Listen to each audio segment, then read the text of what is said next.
Just vacate, lad, and let the division crack on. Interim's a genuine title. The people who say it's not a genuine title have never won a title in life. Yeah, people keep saying, oh, you're probably going to end up like Tom when you win it, it'll get upgraded. And why would that happen though? Because people are saying Ilia's not going to be back for at least a year. I don't know, lad. I want to show everyone that I can beat him, but at the same time, if I have me waiting, like Tom was waiting for John, then no. Just vacate, lad, and let the division crack on. I think it should be Paddy and Ilya. I think that's the biggest fight in MMA. The lightweight division is buzzing with anticipation as Arman Tsarukyan has made his preference crystal clear regarding the upcoming interim title clash, revealing he wants Justin Gaethje to emerge victorious over Paddy Pimblett because the British fighter would supposedly dodge him after winning. I know Justin Gaethje is fighting Paddy Pimblett coming up. Who do you favor?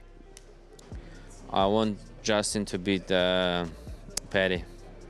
Yeah. The creation of this interim championship stems from an unusual circumstance within the division. Undefeated champion Ilia Topuria has temporarily stepped away from competition to navigate personal matters involving a divorce, leaving the lightweight ranks in a state of uncertainty. This decision by the promotion to establish an interim belt while Topuria deals with his situation has raised eyebrows throughout the fighting community, particularly because the top-ranked contender finds himself excluded from the title picture entirely. Tsarukyan remains optimistic about his championship prospects despite being sidelined for this particular bout. The contender expressed confidence that a title opportunity will materialize for him before the year concludes, though the exact timing remains unclear. His projections suggest either a summer showdown or a late-year championship fight awaits him. The variable factor in this equation appears to be Topuria's timeline for returning to action. Because Justin, he's gonna fight with me, but Paddy, if Paddy wins, he's gonna try to avoid me and trying not to fight me because he's not man like Justin. The betting markets have provided one of the more surprising narratives surrounding this fight. When oddsmakers initially released their lines, Pimblett opened as the favorite, a development that caught many observers off guard. Laura Sanko, a respected UFC commentator and analyst, needed confirmation when first learning about the odds, finding it difficult to believe that Gaethje would be positioned as the underdog. While Sanko acknowledges Pimblett's considerable abilities and the diverse skill set he brings to competition, seeing him installed as such a significant favorite seemed counterintuitive, given the experienced differential between the two fighters. As fight week approaches, the betting line has remained relatively stable, with Pimblett holding at -225, while Gaethje sits at +185, according to major sportsbooks. This pricing reflects public sentiment that has proven surprisingly resistant to the typical line movement that occurs as sharp bettors and fight week dynamics typically influence the numbers. The stability of these odds suggests genuine conviction among those placing wagers that the younger, less battle-worn fighter represents the safer investment. Beat Justin Gaethje, which he is, I believe, currently around a 2-to-1 favorite to do so. He is? Yeah, a little surprising there. I know he opened as the favorite, and people are like, I had Eddie Alvarez on the show, and he's like, he loves Justin Gaethje, obviously, and he's like, once I go to the sports book, Justin's not going to be the underdog anymore. My bet's going to change it alone, but clearly not. A lot of backing for Paddy in this fight. That's fascinating. I mean, it's not like I think Paddy should be some ginormous underdog. But that number being so far the other way does surprise me. That's pretty crazy. Yeah, it does. But then I look at the stuff on Justin's side. I don't know if you saw that thing about the ingrown hair, the staph infection. That's one thing. Trevor Whitman just did an interview with Brett Okamoto at ESPN, basically saying like, this is it for us. If we don't win this, we're not sticking around for money fights or super fights. Like, kind of applying that pressure there. So I kind of worry for where Justin Gaethje's mind is at, because he was going to hold out and retire if he didn't get a fight like this either, it seemed like. Yeah. I just think Justin is so experienced, so violent, so he brings an element that none of Paddy's past opponents has had. Yeah. That being said, there are times where, I think there'd be a lot of opportunities for Paddy to get a submission. So that's what makes it a compelling fight. A minor controversy emerged in the lead up to the event when social media speculation focused on a visible mark on Gaethje's neck spotted during video footage. The rumor mill immediately began churning with theories about potential staph infections, a serious concern given how easily such conditions spread in combat sports environments. Gaethje quickly addressed the situation through his own social media channels, clarifying that the remark resulted from nothing more serious than an ingrown hair that was healing normally. He expressed frustration with the speculation to manufacture a narrative about his physical condition, making this type of speculation particularly sensitive within the organization. Justin Gaethje has staff. Justin Gaethje has staff. That's it. He's totally compromised. He's going to lose to Paddy. Oh, no. I mean, look at that on his neck there. That is just disgusting. Gaethje, man, cover that up. I don't want to be looking at that. Now, Gaethje's come out and said it is an ingrown hair and brisket hanging out of my mouth, Nostradamus. That is a big word for you to be using, Justin Gaethje. I don't even know what that means. You might be low-key a scholar. Getting punched in the face, you might be the first person who's getting punched in the face a lot and somehow become smarter. Now, I know people are going to be saying built-in excuse, yada, yada, yada. Here's what I'm going to tell you. It doesn't really change much. I've already predicted Paddy's going to win. I've already predicted that he's going to absolutely annihilate Justin Gaethje for a multitude of different reasons, right? We already know that Justin Gaethje has, like, no BJJ. It is non-existent. Bro almost got submitted by Rafael Fiziev. Do you know how bad at grappling you have to be to get submitted by Rafael Fiziev or come close to it?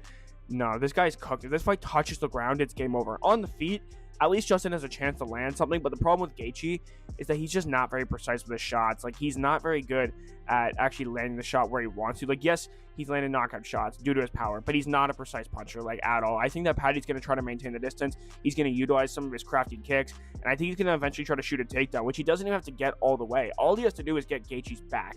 If he gets Gaethje's back, it's a wrap. GG's. The retirement narrative surrounding this fight adds tremendous emotional weight to the proceedings. Trevor Whitman, who has coached Gaethje throughout his career, spoke candidly about what the future holds depending on the outcome. The veteran coach made clear that this represents their final championship run together, stating unequivocally that defeat would lead to retirement rather than any continuation as a divisional gatekeeper. He stated, "I'm not afraid to speak it out loud. This is our last run. If we don't win this fight, we're not going on. We're not going to go out there and be a gatekeeper and look at money fights and like that." Justin would fight over and over, but he knows he's got to be there for family. He's got to be smart and take care of his health. But we win this belt. My shoot to the moon goal would be, let's go and do repeat defenses. We're not the champion yet, so we'll have to go get that belt next. Michael Bisping entered the discussion with his prediction favoring Pimblett to claim victory. The former champion and current analyst broke down his reasoning by acknowledging that Gaethje possesses superior boxing fundamentals and wrestling credentials, though the latter skill set remains largely unused in competition.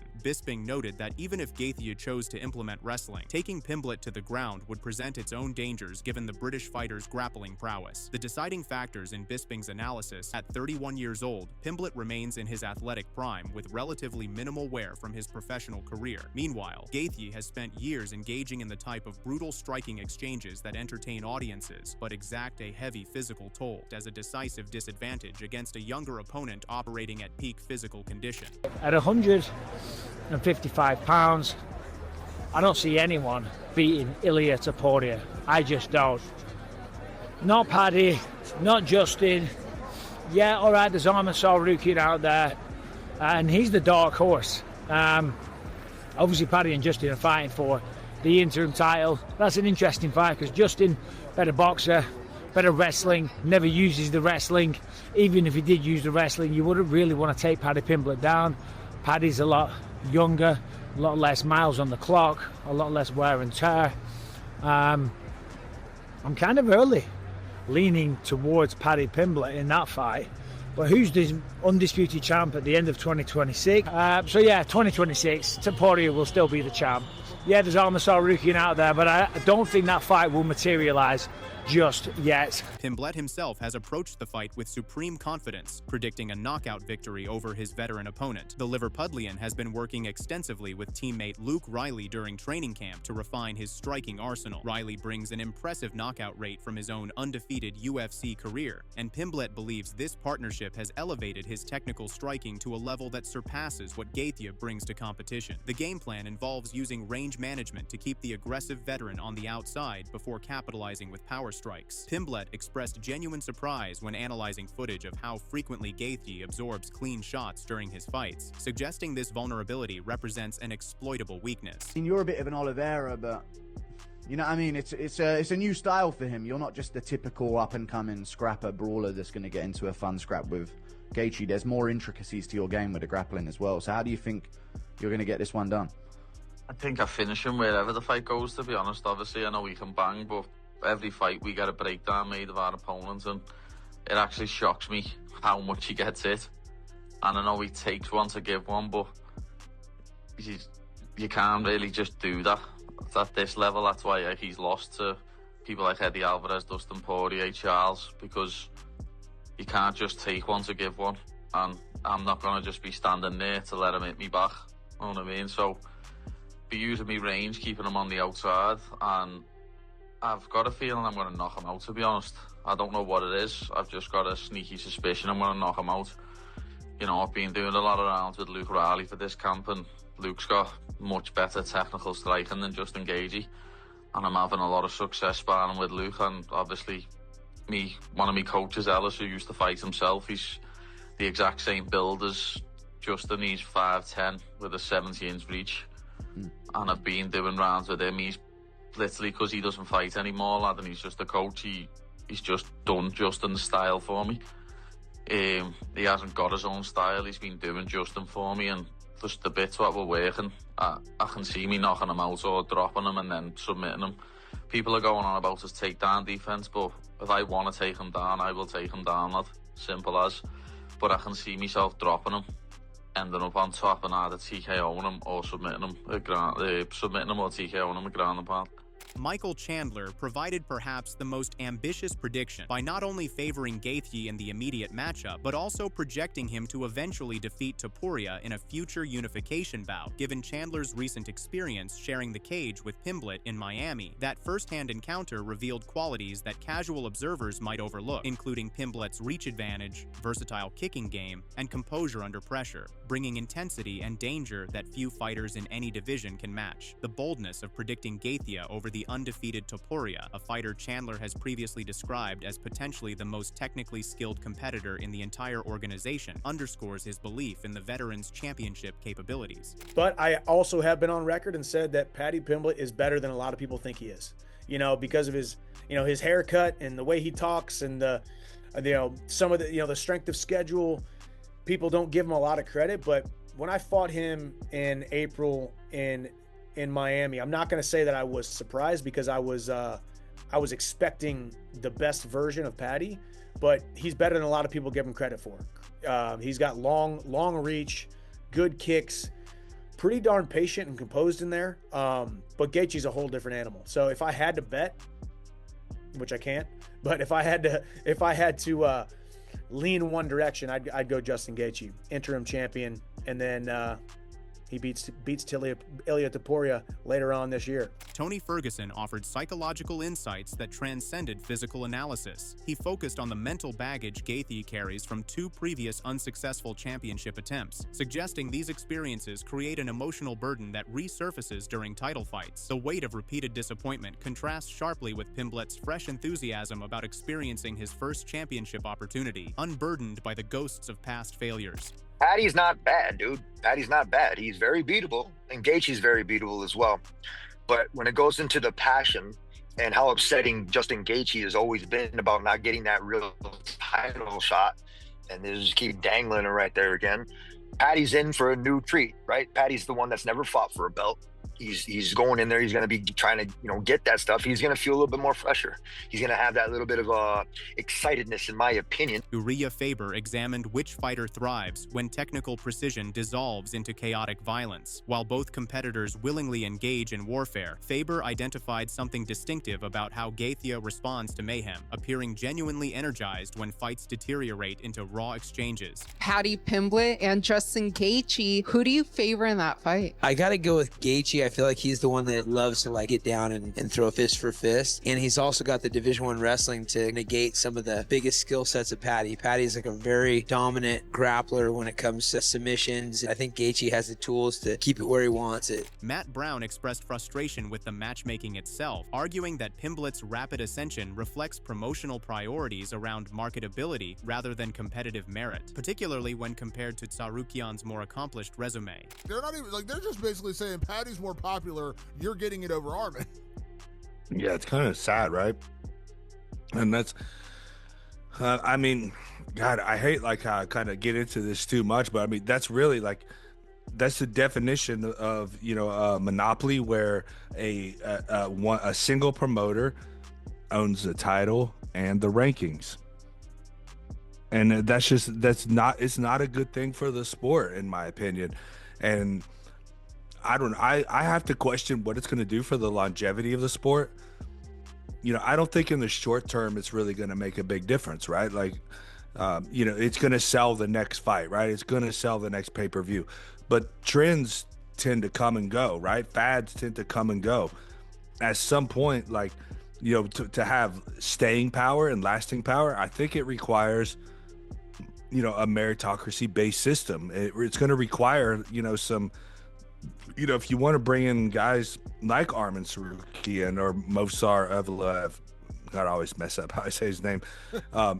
You want to bring in these Olympic wrestling level guys. I mean, they don't want to have to go out there and put on some ridiculous show to become a champion. They don't want to have to go on Instagram and start a podcast and make whatever kind of skits on social media and this silly kind of stuff. Like, they just want to be a world champion because they want to be the best athlete. And that's what makes me wonder how the staying power is going to be, right? When you're dealing with guys that are, legitimate athletes that want to be legitimate athletes, and they're getting passed up by guys that are entertainers. Eddie Alvarez, uniquely qualified after defeating Gaethje years earlier, emphasized preparation quality over inherent talent. He warned that Gaethje's suffocating pressure cannot be authentically replicated in training environments, potentially leaving Pimblett unprepared for the reality awaiting him on fight night. That night 8 years ago, what's like the first thing that comes to mind when you think of that fight with Justin?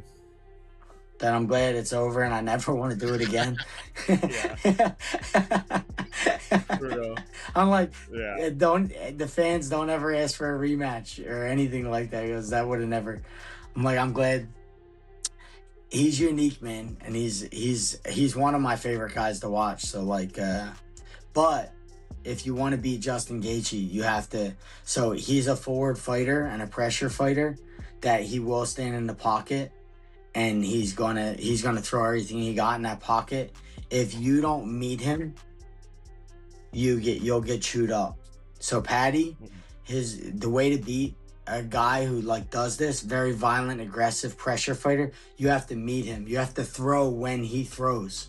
So you got to be brave, and you have to go when he goes in between his shots. If you do that, you got a fair shot. If you don't do that, if you're not brave and courageous and throw when he throws in between his shots, it's going to be a really long night. It's going to be a hard night for you. Renato Moicano predicted a submission victory for Pimblett unless Gaethje secures an early finish, arguing the betting markets undervalue the grappling advantage. Tough matchup, Yeah. I think 5 rounds. If this is the common take, everybody gonna say that, not only me, but if Justin Gaethje doesn't stop him on the beginning, he's going to lose. I think everybody thinks like that. And I think Paddy Pimblett will beat Justin Gaethje. That's what I think. This confluence of perspectives, predictions, and storylines transforms UFC 324 into far more than a standard interim title fight, representing career crossroads, promotional philosophies, and the eternal tension between experience and youth in combat sports.